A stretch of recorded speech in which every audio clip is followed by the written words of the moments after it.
Good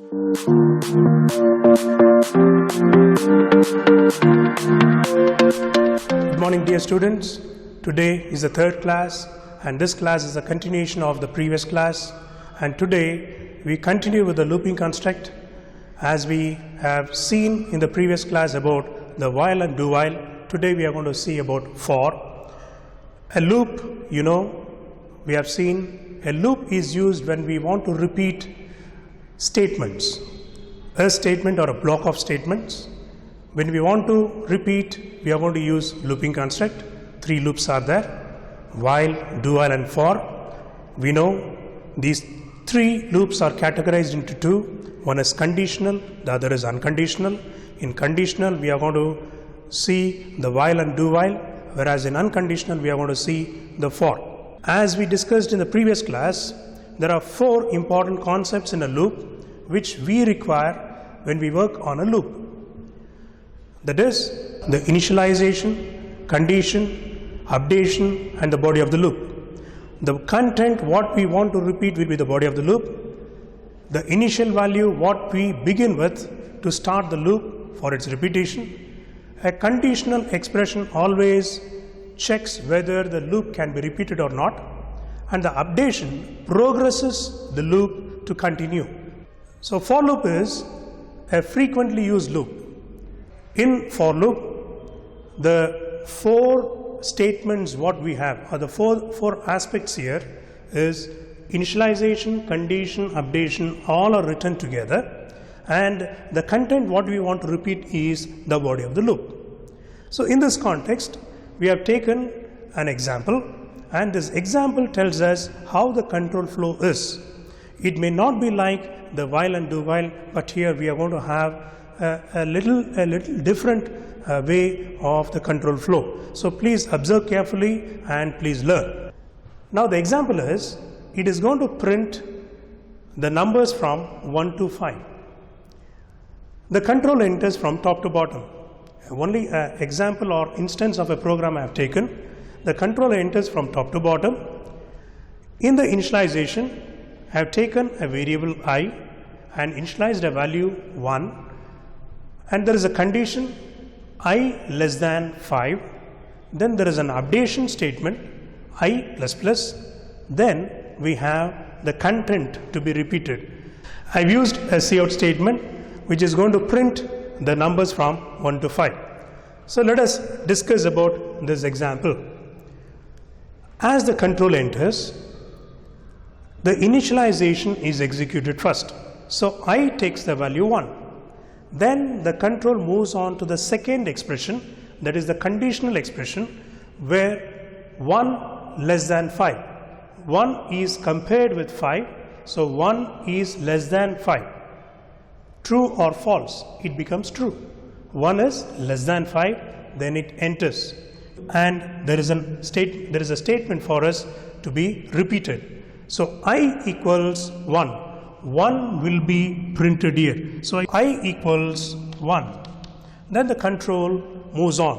When the control goes, or the control starts to repeat, next we need to understand that the control moves on to the updation. So I plus plus, I repeat again, the control moves from top to bottom, as we know. So initialization executes first. I takes the value 1, then 1 less than 5, conditional expression is executing now. Then 1 less than 5 becomes true. Control enters the loop since the condition is true. Once the condition is true, the control finishes its course of repetition first time and moves back, or moves for its repetition. When it moves for its repetition, it goes to I plus plus, that is updation. I becomes 2. So now 2 less than 5 is executed. When 2 less than 5 is checked, it is true. It enters. Now we got a statement to be printed now. I equals 2. I equals 2 is printed. The control repeats. Again it moves on to updation. I plus plus. Now I is updated to 3, from 2 to 3 plus 1. Then it moves on to conditional expression. 3 less than 5, 3 is less than 5 becomes true, enters, we are going to have a print as I equals 3. Next moves on, I plus plus, I becomes 4, 4 less than 5, true, enters, I equals 4. Then please check, it goes, control moves on, then updation, now I's value is 5, 5 less than 5. I have not given a condition as I less than or equal to 5, I have given I less than 5. So now the updated value for I plus plus is 5, 5 less than 5 becomes false. Then the control comes out, it never enters. That is 5 less than 5 becomes false, it doesn't enter. When you focus on for loop, in the beginning, the control enters expression 1, that is initialization. I equals 1. I equals 1 is the initial value, and then the control moves on to the conditional expression. After being true, it enters inside the loop. Second time onwards, we have updation statement executing, and then conditional expression, then it enters. Second time onwards, the control never moves on to initialization. It executes only the first time, because initial means only in the beginning, the first value what we want. The second time onwards, we have the updated value which will be from expression 3 or updation statement, and keeps on comparing with the conditional expression, and the loop repeats until the condition becomes false. This is how a for loop works. I have written 3 loops here, while, do while and for, and its example. All the 3 are going to give the same output, that is the output will be I's value being 1 to 4. Here we can have a comparative note, a comparative study, that how while works, do while as well as for. When you look at while, there is an initialization, I equals 1, 1 less than 5, that is initial value is taken, I's value as 1, then 1 less than 5 is checked, conditional expression, enters, we have the body of the loop. In the body of the loop, we have I plus plus, that is updating statement. The loop has got 4 aspects, as I said before: initialization, condition, updation, body of the loop. Here, initialization, condition, body of the loop. In the body of the loop, we have updation. As the control enters, initialization is taken, 1 less than 5 is checked, it is true, 1 is less than 5, it enters, and cout is executed, so I equals 1 is printed, then I plus plus updated, I's value is updated from 1 to 2, I plus plus, so I's value is 2, then repeats. When it repeats, it directly moves on to the conditional expression, 2 less than 5, true, then I equals 2.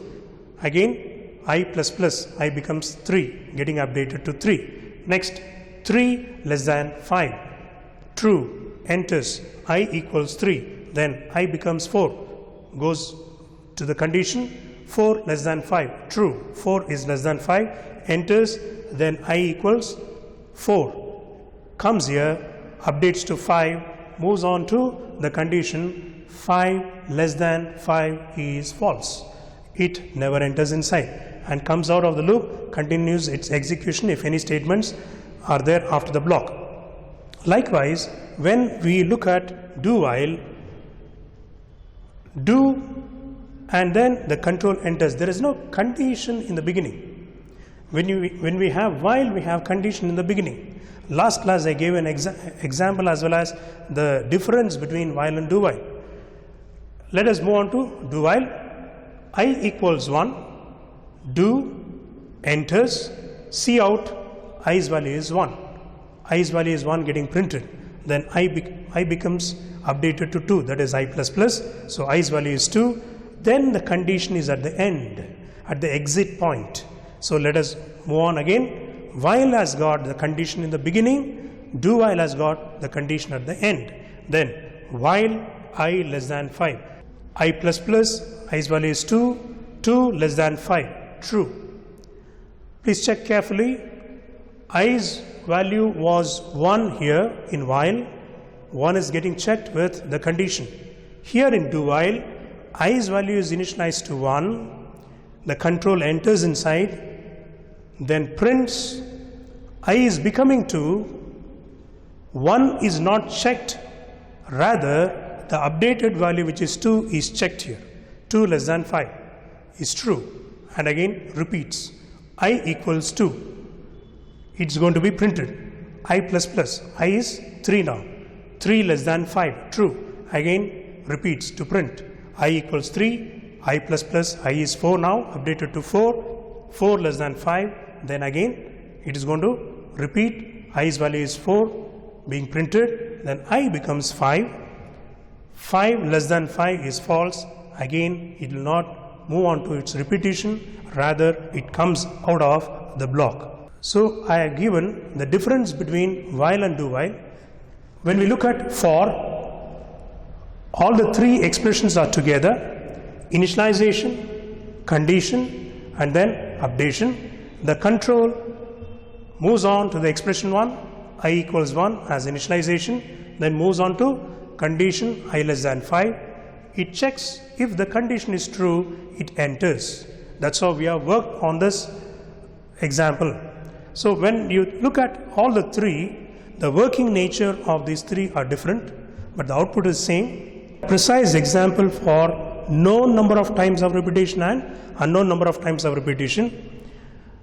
We will take an example for while, that is sum of digits in a given number. So I take a 2-digit number 25.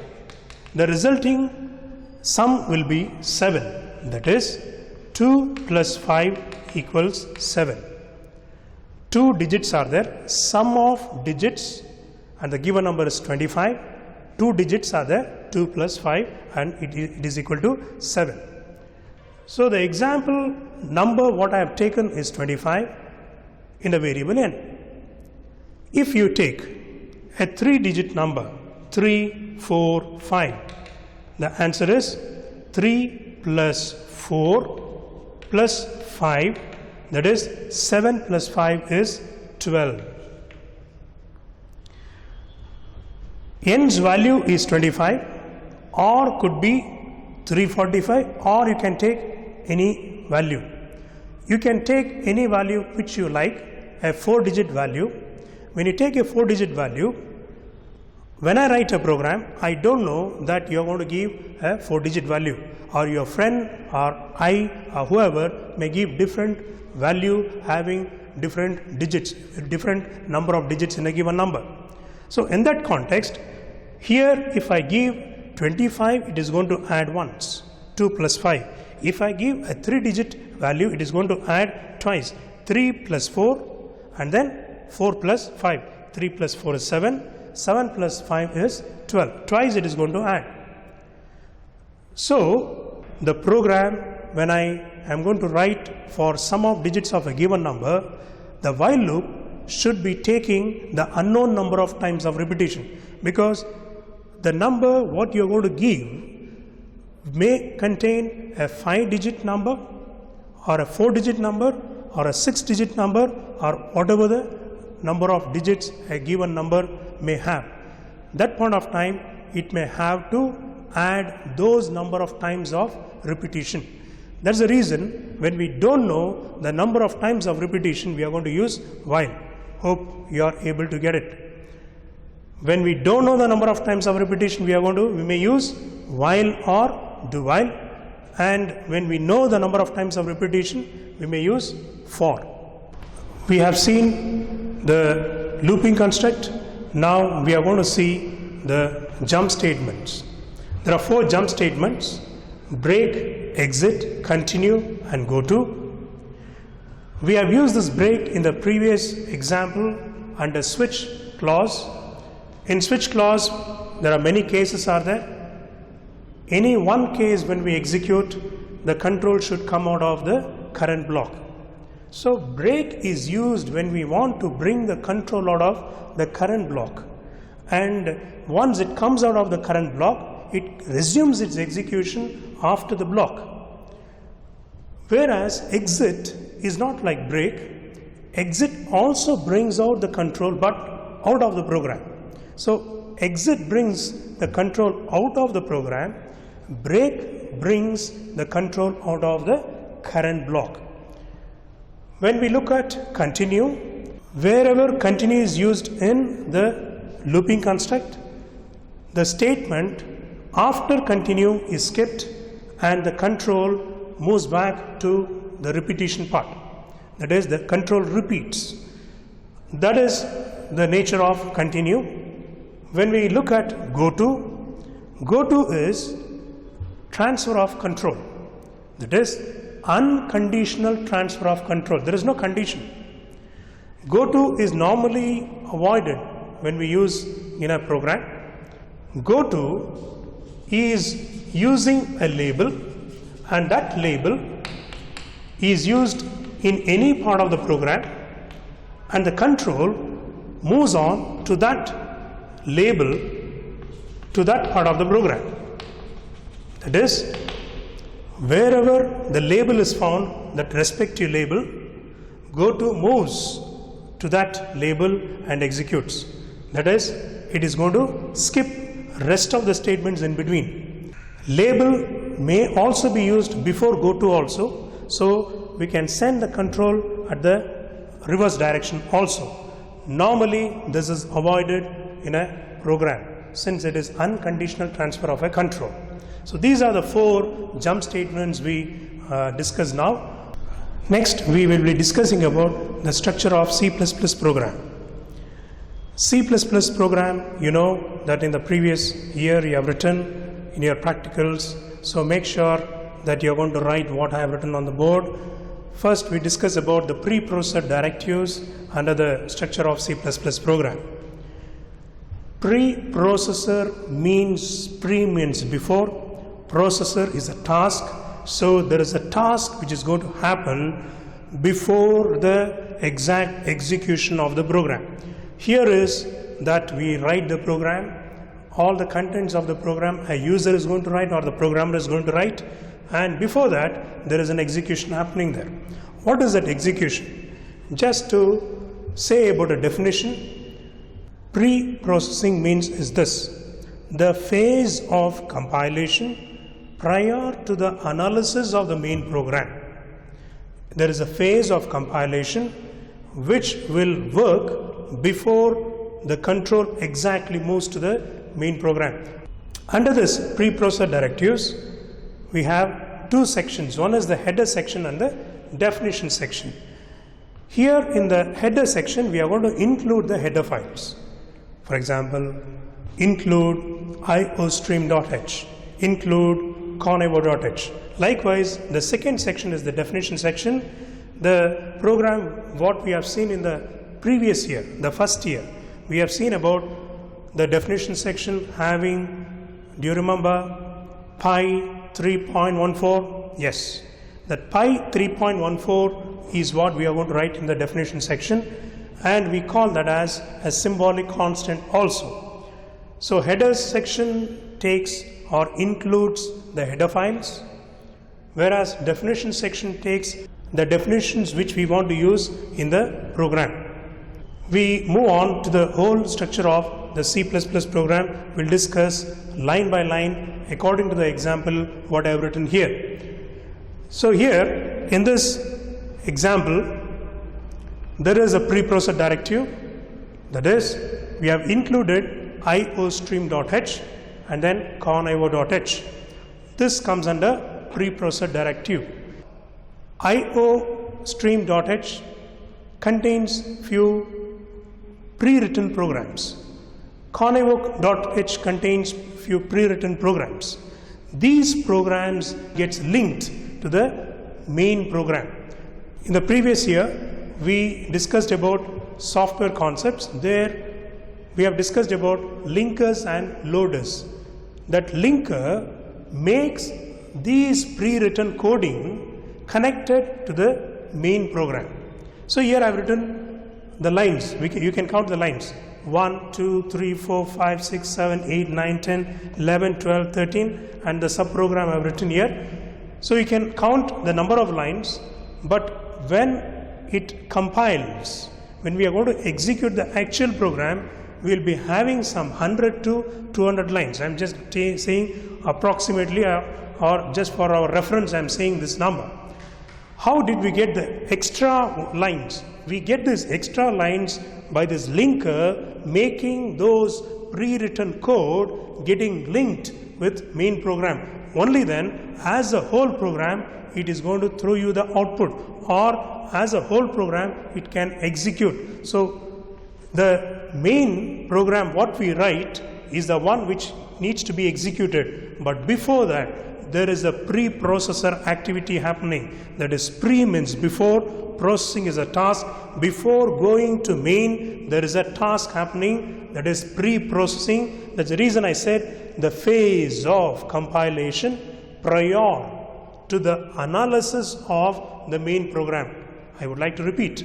The phase of compilation. There is a phase of compilation prior to the analysis of the main program. That is, prior to this analysis of the main program, there is one phase which is happening. This is what is called as pre-processing. Once again, the pre-written codes of IOStream, the pre-written codes of CON.io gets linked with the main program. That's what the linker does the job. The linker makes these pre-written codes kind of getting opened and then getting linked with the main program. This is what happens in the pre-processing, so that we get the whole program. Now, you may ask, why are we making this linkage? When we use some of those commands like cout, cin, these definitions are written in IOStream, or CON.io when we use CLR SCR's definitions is written in CON.io. Whenever you use any definitions that to be used in a program, or functions to be used in a program, a pre-written function to be used in a program, its corresponding header files supposed to be included. The definitions what you are going to use it within the program, those definitions will be written in a header file. That header file you need to include. When you include, not only the definitions which you use will be linked to the main program, all the coding gets, or the complete coding of that particular header file gets linked with the main program. This is how we make the whole program to execute. This kind of pre-processor activity will be called as pre-processing. So make sure that you learn it in a way where you understand, because second year we are not going to use a simple program, rather we are going to use classes and objects. I have given a simple C++ program so that you understand, that is, this program is to add two numbers and print it. And that is to find the sum of two numbers. That is the program what we have written. But this example is in coordinates with the structure, because I need to tell you about the structure. That's the reason I have taken this example. Pertaining to the definition section, you can refer the first year program to find the area of a circle. There we have written pi 3.14, hash define pi 3.14. So you can just refer that for the definition section. We came to know about the pre-processing. We'll move on to global declaration processing. This is the place where in the structure of C++ we have written about the global declaration. This definition, global declaration, I have written before void main. That's in the structure. Whenever a variable is declared outside the function, that variable can be used as a global variable. That is, that variable can be used throughout the program, not pertaining to a particular function. Let me give you an example. ABC is written within the main, within this function, whereas if I write int p comma q, just for the example's sake, for the reference sake, I am taking PQ. I am not using PQ here in the program, just to understand. PQ is written outside the main function or after the preprocessor directive. So this is the place to write the global or the global variables. PQ may be used in main as well as in add, whereas A, B, C, please note it properly, A, B, C is declared within the block or within the function. A, B, C can be used only by main. A, B, C cannot be used by add. If you could look at add function, A, B, C is used only in main, rather X, Y and Z are used in add. So X, Y, Z cannot be used, rather cannot be used in main because they are local declaration variables. Locally they are used. Its scope is within the function. Its life is until the control remains in the function. Once the control comes out, these variables also will be deleted or destroyed. Whereas in PQ is not confined to any function, rather it is outside the function. So PQ can be used by the main function or by add. So this is the context of a global and local. Global variables are used throughout the program, whereas local variables are used within the program or within the function. Void main. Any program when you write, any C++ program you write, there should be a main program, because control starts to execute the main function first, or the beginning of the execution. The whole program starts to execute from main onwards. Search the word main, then it starts executing. That's how the main word is used or the main function is used. Without the main function, the program is null and void. We cannot use or we cannot write any program without a main function. A program should be containing a main function. Let us focus on void. What is void? Void means a function will not return any value to any other function. Void means a function may not return or will not return any value to any other function. That is, a function should be called. So if I call you, you respond to me. That is, when I call, you respond. Likewise, a control is made to execute a function by calling. Calling and called, we have seen in the first year. A function is called. Main may not be called, but main will call other function. But here, why do we write void main, though it is not called? Main normally is not called by any other user-defined function. Rather, main calls user-defined function, and this place is also called as return type specifier. Here the return type specifier is void. In the user-defined function, this is also called as return type specifier. Here I have written int. In main function I have taken as void. That means main will not return any value to any other function. Here in this case of add, I have taken int. That means add is going to return what value? Add is going to return int value. So that's the reason I have said return z. Z is of what data type? Int data type, and then z is going to return back the value. So add must be called. Who is going to call? Main is going to call add. Add is going to return the value. Whenever a function is going to return the value, then that returning data needs to be specified, or the returning data type should be specified. That's the reason it is called as return type or return data type specifier. That means specify the type of data this function is returning back. This is how we need to understand. But in case of void, void means what? a function will not return any value to any other function. That's the meaning of void. Next we move on to this. A flower bracket, to begin a block we are going to use a flower bracket, and also that indicates the start of a function. This is the declaration part. This we call as function prototype. I'll come to this function prototype later, but we discuss only about the declaration part for the time being. Then later on I'll come to the prototype. In this declaration there are three variables, A, B, C. Now what is declaration or declaration of a variable? When you look at the structure here, declaration statement. Please go through it. Void main, open a flower bracket, void main, opening a flower bracket, declaration statement. In this declaration statement is int a comma b comma c. These three variables are getting reserved in the memory.